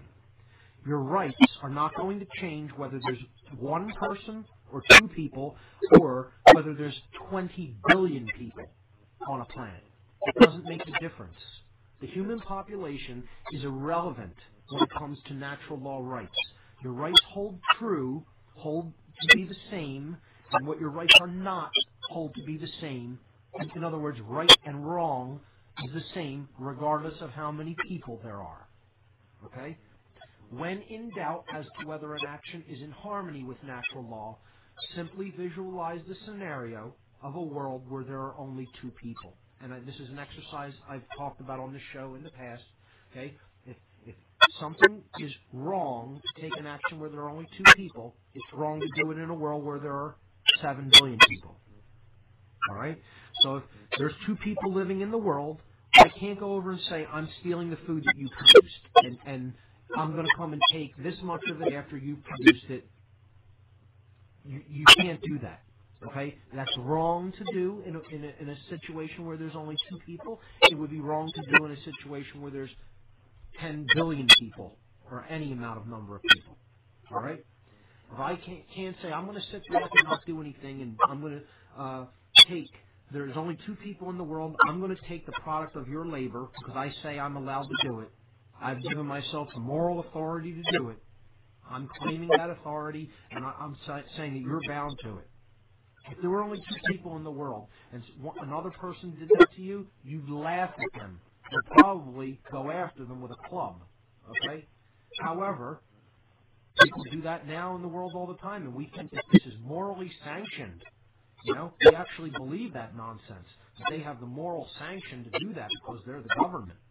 I can say how much I want to take of the product of your labor, and you're going to give it to me whether you like it or not. Called taxation. The next slide, slide 60, the fall of the Republic. This is a quote from Aquinas on liberty, which I've read here before.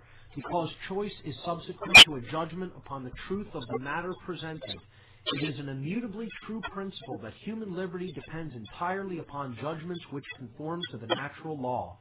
If a judgment which does not conform to the natural law, which is therefore objectively false and immoral, is acted upon by the will, then it becomes a source of grave disorder in society.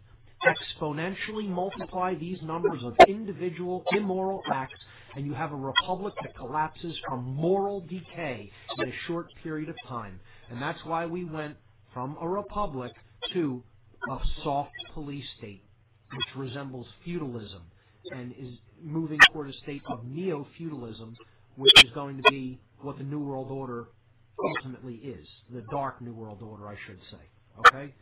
And this says it beautifully.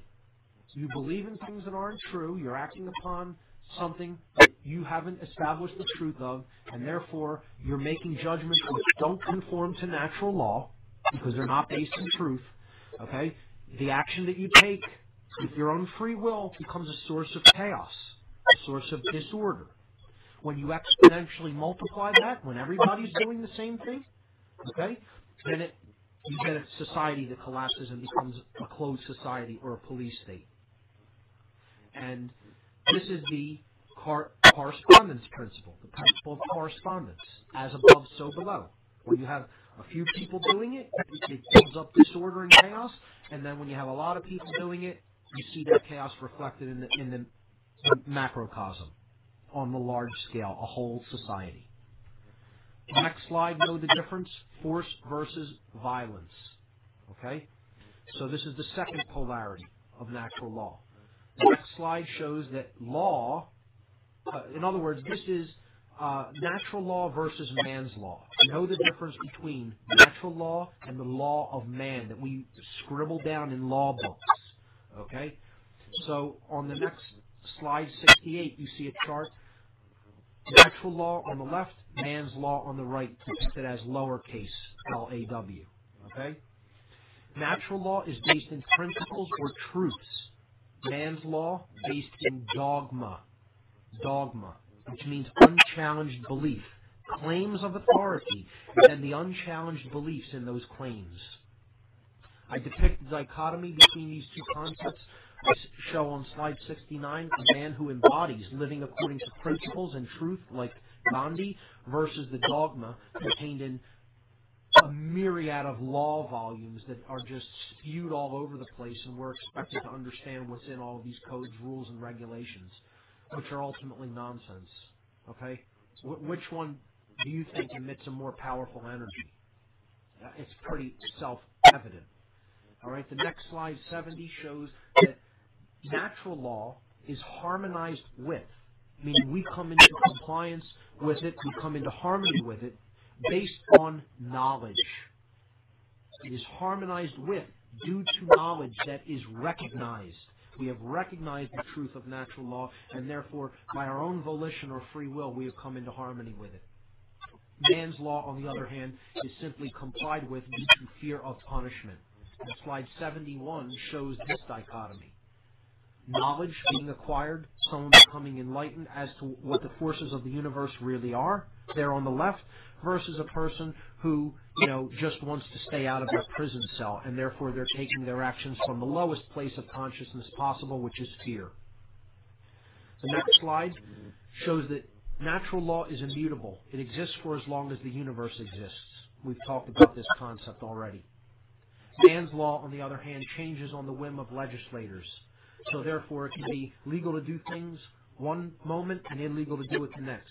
It can be legal in one country and illegal in the other. How can that be? If law is supposed to be based on what is right or wrong, how could something be right in one place and wrong in another place? How could something be right at one time and wrong at another time? This is simply moral relativism. Period. That's all it is. It's moral relativism, and that's the slippery slope to social Darwinism and a police state society. Period. And this is depicted in slide 73. The cosmic forces of creation are the embodiment of natural law, and man's law is based in a bureaucrat who thinks he's God sitting behind a desk in a black robe. Which one of those forces do you want to align yourself with? I think it's pretty self-evident. Know the law, the next slide. A living being must be harmed or defrauded in order for a violation of natural law rights to have taken place.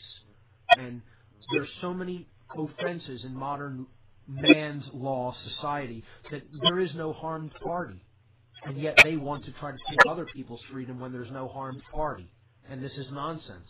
In order for any action to be taken against somebody for violating natural law, there must be a living being who has been harmed or defrauded. Period. The end. Second component of this slide, rights that do not exist for an individual cannot be granted by man's law to any other individual or any group of individuals. That means if you do not have the right to do something, you cannot say, I'm giving you the right to do this. Okay? If I don't have a right to steal from people's labor, you can't who does, in other words? Okay? If I don't have a right, well, can you tell me someone who does, an individual that has the right to say, I am morally allowed to take from you that which you have earned? No one has that right. Therefore, I don't care how many people you get together and try to write a law that says you're allowed to do that. You can't give somebody something that you do not have yourself. So, if 1,000 people come together, call themselves a government, none of them have a natural law right to impose taxation in and of themselves and as an individual upon another individual. I don't have a right to say to my neighbor, you're going to give me this much of what you earn. Well, if 1,000 people come together and none of them have that right, they can't write a law that gives them that power. The power cannot be put into another being that is already not self-existing. You cannot grant yourself rights. You either have a right or you do not have a right. And you can't write laws to grant rights. You know why you can't do that, folks? Because you're not God. Okay? And I know that comes as a shock and a terrible, terrible revelation to some people, but it's true. You're not God. We'll wrap this up on the other side. We finish in the last couple of sections and we'll take some calls. We're listening to What on Earth is Happening.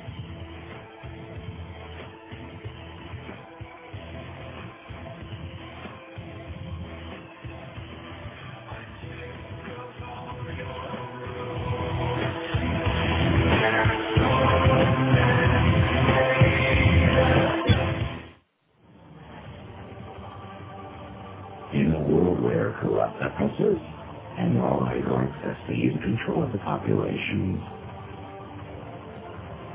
Total tyranny is amongst us. The burden of humanity rests on our shoulders.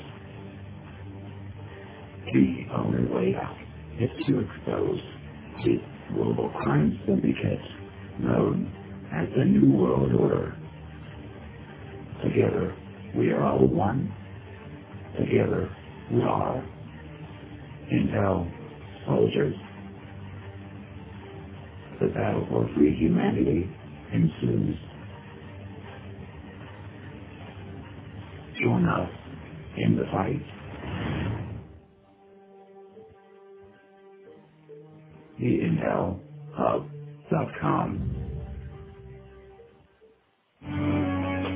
Hi, this is Bob Tuskin. Tune into my show, Truth Be Told Radio, Monday through Friday at 7 p.m. Eastern Time. Join me, Joe Joseph, and my co-hosts, John King and A.C. Griffith, Thursdays and Sunday nights at 8 p.m. Eastern Time for Freedom Link Radio's Bridging the Gap on the Intel Hub Radio Network. Did you ever wish that you could have done something while you still had the chance? What will you do if your income ends tomorrow? Or if you lose your home, as many already have? Do you have enough money to survive through an economic depression? If you don't want to gamble with your future, then FreeToProsper.com can help you quickly end your debt problems, protect your property and possessions, and develop a personal strategy to get you through the hard times.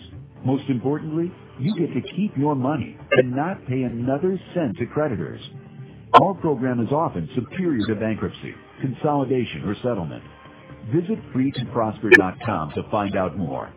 This is your real chance to act ahead, so don't delay. Your future may depend on it. Call 718-615-0123 to learn more. That's 718-615-0123. Or visit FreeToProsper.com today.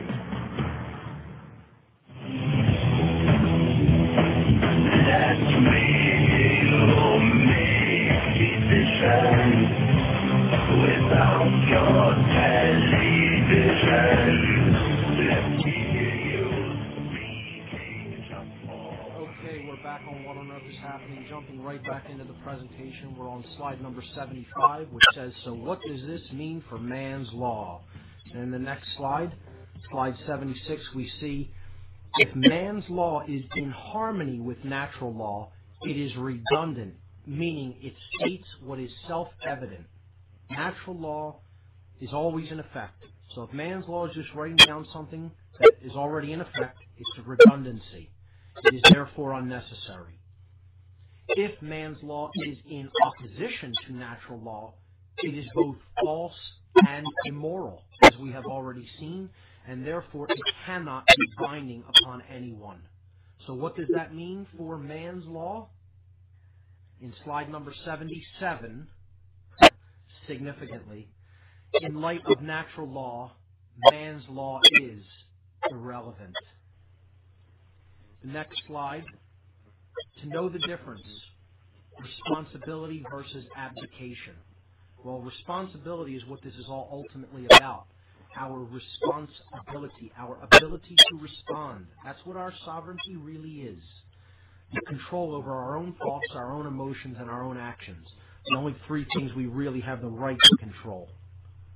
Whenever we hand over our natural law right to use force to another individual, group, or entity, we have abdicated our own personal responsibility, which is the foundational basis for the discovery and understanding of natural law.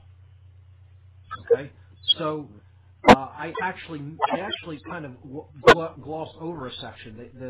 I want to, before we do responsibility, let's look at force versus violence. Okay, force is voluntary action based in morality and natural law. Voluntary action. Force is a misunderstood term, and force and violence are completely opposed to each other. They are not the same thing. Okay. Violence is the initiation of coercive action that is not based in morality and natural law. So you can use force to build a house. We can use force to transport goods from one place to another. Force is essentially the ability to get something done. And it can mean It can mean protecting one's or defending one's natural law rights against an incursion against them. That's how we can mean force. Okay? But essentially, it's any action that one possesses the right to take. That's what force is. Violence, you never have the right to take because it's the initiation of physical action that you did not have the right to take. It's the initiation of coercive action. Okay? You don't have a right to coerce people to do things. The only time you have a right to make somebody stop doing something is if they're violating your natural law rights. And then you can physically stop them from doing that. And that's another thing dominators want people to think they don't have a right to take. Force does not violate another being's natural law rights. And it may include defending oneself against the incursion, against your own natural law rights. Violence always involves the violation of another being's natural law rights. So we saw this at the G20 in Pittsburgh. People who think they had the right to come in and use violence against people with these LRAD weapons and batons and tasers, shutting down free speech in a society that has the right to assemble, has the right to use free speech. They were trying to tell people they don't have these rights, and they're going to stop them from exercising them. These thugs. I won't even call them police. They're thugs. And it was just the idea that they're following orders, and I'm going to do what I can because I've been told I'm allowed to. I'm going to kick your ass and get away with it, in other words. Again, we've talked about taxation as being violence. It's basically forcibly taking what another has produced and earned, and it's based in violence. And it's slavery, ultimately. It's indentured servitude. So going back to personal responsibility, that's all connected with these people who are told they're allowed to use violence against people, and they actually believe that. And that's what a police state is. People who think they have the right to do this stuff, and they don't, and they never will get that right. The problem is we've handed over our responsibility by even creating forces like these because we don't want to deal with our own house. We've not morally educated our young, so they grow up to be criminals, and then we want a controller to come in and clean up something that we should have handled to begin with. Education is really ultimately the key, and not trying to put together forces of controllers to save ourselves from our own ignorance. It'll never work like that. It's always based in fear. So when we hand over our natural law right to use force to another individual, group, or entity, we have abdicated our personal responsibility, and our personal responsibility is really the foundational basis for the discovery and the understanding of natural law. Okay? The TSA situation that's so prevalent going on is a perfect example of this. All trying to get us to feel safe, and therefore we're handing over our natural law rights to not be searched, and violated to these thugs of the state. Because that's what they are too. People who are just doing this because it's a job and they're following their orders. Well, no, it isn't. You're a criminal. You're a criminal. You're violating other people's natural law rights, and you don't have any right to do that. This principle was illustrated by Ben Franklin. He said, "Those who would give up essential liberty to purchase a little temporary safety deserve neither and will lose both." And I wholeheartedly concur. Franklin was an enigma. He had a dark side to him as well, but this statement is totally true that he stated. You give up your liberty because you want to be safe, you're going to lose both your liberty and your safety. And that's what's happening in our society.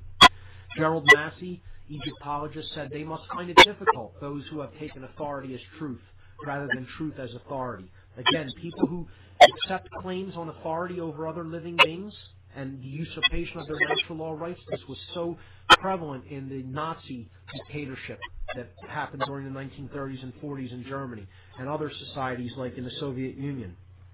And it's happened throughout history. These are automatons lining up to take their orders, and in doing so, they're abdicating their personal responsibility. And on slides 85 and 86, you can see the absolute horror that really resulted in what they did. Regardless of what numbers you want to think are associated with what happened in Germany, if this happened to one person, it's too many. Okay? If it happened to one being, it's too many. So, That's what's coming here if we're not careful. And look at what we're already doing in other countries right now as imperialistic occupying forces. We're blowing children apart. We're torturing people. Take a look at the slides on slides 87 and 88 and 89. And that's what the United States has become. Whereas, we were once, an example of freedom in the world as a republic. This is what we've become, an imperialistic, militaristic dictatorship. David Icke said it best. He said, accept responsibility for yourself and your actions, thoughts, and words. You alone make choices. You alone are answerable for the consequences of your behavior. The feeble excuse that your boss required it, the establishment expected it, holds no truth or justification. And that's all it is when you say, I'm only doing my job, I'm only following my orders. It's all justification for immoral acts that you do not have the right to take. It says, what is the point of having principles if you allow others to dictate your behavior? At the end of the day, you will judge your performance and the contribution you have made to creation. It will not be based on what another expected of you or what you did because you felt trapped. And that's what people are letting themselves become there in slide 92. Puppets on the strings of puppet masters whose agendas they have no idea of and do not understand. They're giving their minds and their bodies ultimately away to those people. Because ultimately what this is all about is free will. And it's about free will whether to go along with the system or to refuse to cooperate with a system that's enslaving people. And ultimately it's about whether to follow along with natural law principles or whether to ignore them. And we're going to see what results when we do those things. Okay? Francis Bacon, Rosicrucian, said that nature, to be commanded, must first be obeyed. If we're going to want to command the forces of nature, they will only bow to our commands and do what we want in our service when we first obey them. And that is absolutely fundamentally true. Living in harmony with natural law leads to the states of freedom, peace, prosperity, survival, and evolutionary progress for humanity. When we live in harmony with natural law, life begins to flow effortlessly, and the forces of creation actually open up to us and help us to prosper and thrive. When, on the other hand, we live in opposition to natural law, we enter the states of control, enslavement, poverty, war, evolutionary stagnation, and ultimately extinction, which is the opposite of survival. And that's where we're headed, folks, if we don't wake up soon, because going against natural law is like standing on railroad tracks and expecting to stop a powerful locomotive with your arm out at arm's length. Good luck with that. Good luck with that. Alex Gray depicted it best in his painting Gaia. I love this. I got a chance to see it in person at COSM back when he was in the Soho area of New York, and he depicts it perfectly. That side there on the left, which is the right side of the world tree, representing getting in touch with the right side of the brain, okay, depicts a world in balance, peace, and harmony, and order, goodness, in other words. And the right side is if we go against natural law, that's the kind of world of chaos that we're going to create. Very simply. Slide 102, the way out. And I'll just briefly recap this, and then we'll take a couple calls. All right? You're the way out. It's up to you. It's all up to the individual. You need to understand the principles of natural law. You need to understand how natural law works. You need to understand the difference between right and wrong. You need to claim your sovereignty. You need to claim your own personal responsibility and stop making excuses. And that's when we will advance as a species. The answer is looking back from the mirror. You are the answer. Okay? You are the way out through your own edification, through your own education, true education. Okay? Paying attention. Using your time and attention well spent. Okay? Spend them well because they are spiritual currencies. And that's the way out. That's the way toward evolutionary progress up the ladder of consciousness and breaking the chains of this world and stepping out into a new world of harmony, peace, and prosperity together, hand in hand. The chemical wedding. the left and right brain brought into harmony and unison with each other, and our thoughts, emotions, and actions brought into unison and non-duality. So that was my presentation at Survive and Thrive, and there it is here tonight, put on record here on What on Earth is Happening. So Bob told me that we have a couple of a caller here on Blog Talk switchboard, so let's bring him on. Yes, Mark, we have Hugh on the line. Hugh, welcome to What on Earth is Happening with your host, Mark Passio. I'll just let you know. I have a couple of other callers, too, so we're going to go for about a minute and a half each because we have very little time left. So go right ahead. Hello, Mark. Hey. You are so dead on correct, and I have some very powerful information that I would like you to get a beat on from me to start transforming the world with more love. That's what's needed. Sure. And the way out with the corruption. Yes. I don't have access to email, but there is a blog that has my phone number on it. If I could give that to you and you can contact me. Sure. If you just Google creativity, the number 777.com. Okay. And I have some extremely powerful strategies that I'm putting out there, but I'm just one person disabled. So if you can hook up with me, we'll really get things cooking. I appreciate that. I will get in touch with you, and thanks for calling in. Here we go. Gunslinger 748, you're on What on Earth is Happening. You have 1 minute. Go right ahead. Are you there? Okay. There's a gunslinger. Sorry, they're gone. So, caller from Southeast Pennsylvania, you can take us out. What do you have for us? Hello, Mark. It's Eric. Eric, how are you, man? Good hearing from you. Oh, no, it's Eric. It's Eric. Well, I think Bob Tuscan's going to like this comment. Okay. Bob Tuscan really likes to harp on the whole idea of solution-based thinking. Well, if you incorporate that with the laws of attraction, and say one of the big solutions to the whole food thing is us growing our own gardens. Well, if we think about the solutions rather than they're poisoning us, you spend more time thinking about the solution, then you'll get that law of attraction, and then it'll come true. And like you say, these people, they're all unified. They're all thinking about how they're just going to take the whole world away from us, and we're not thinking about it at all. And that's why they're making so much progress. I think both sides of the equation are important. It's the awareness of their agenda combined with basically stopping, cooperating with it, and then doing the things that we need to do to create a world of peace and prosperity. Solution-oriented thinking is critical. We need to do that. And after I break down these last few methods of mind control, that's what we're going to do probably for the rest of this show, is we're going to do nothing but talk about solutions. That's great. Thanks, Mark. You got it, Eric. Thanks for calling, man.